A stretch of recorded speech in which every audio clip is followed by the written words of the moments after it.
બધાને મારા જય શ્રી કૃષ્ણ. આજે જીવનનો એક હસીન પલ, જીવન સાથી.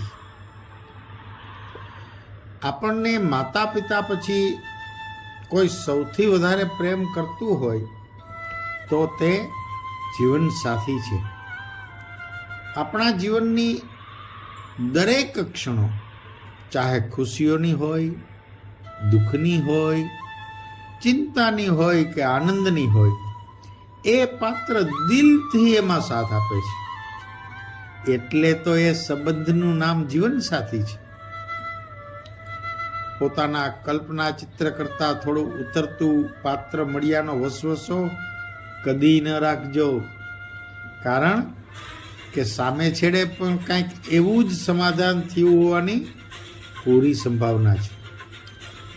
હવે જ્યારે નક્કી જ થઈ ગયું છે કે ક્યાં અને કેવા પાત્ર સાથે જિંદગી વિતાવવાની છે, તો પછી નંગ નહીં નજર બદલવાની જરૂર છે. નજારો આપને આપ બદલાઈ જશે.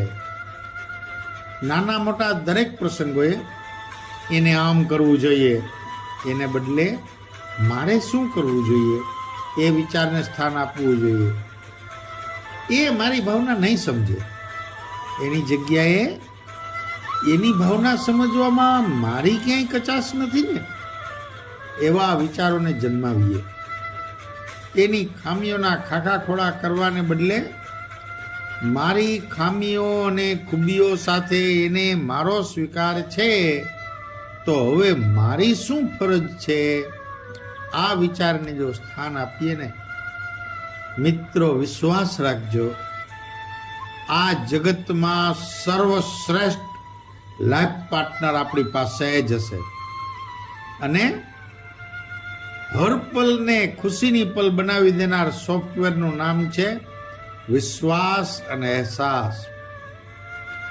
અને એ સોફ્ટવેરનો પાસવર્ડ છે અભિવ્યક્તિ. જી હા, સાચી, સારી અને યોગ્ય સમયની અભિવ્યક્તિ જીવનને ખુશીઓની સુગંધથી મહેકાવી દેશે. જીવન સાથીના સારા કામના વખાણ કરો. તારા વિના મારી દરેક સિદ્ધિ અધૂરી છે, એનો અહેસાસ એને અપાવી જુઓ. પછી જુઓ, એ જેવો છે ને એ મારો છે, એ જેવી છે ને એ મારી છે. એના વિના અધૂરી જીવન કહાની મારી છે. બંને પક્ષે જ્યારે આ વાત સ્વીકારાય ને, પછી જુઓ, 1+1 એનું ગણિત તમને સમજાઈ જાય. તારાપણામાં મારાપણાનું ઓગળી જવાનું પછી કંઈક એવું હશે કે માત્ર આપણાપણાનું જ જંગલ હશે. કરી જુઓ એકવાર ખૂબ નાનો ફેરફાર, પછી ખુશીઓ મેળવો અપરંપાર.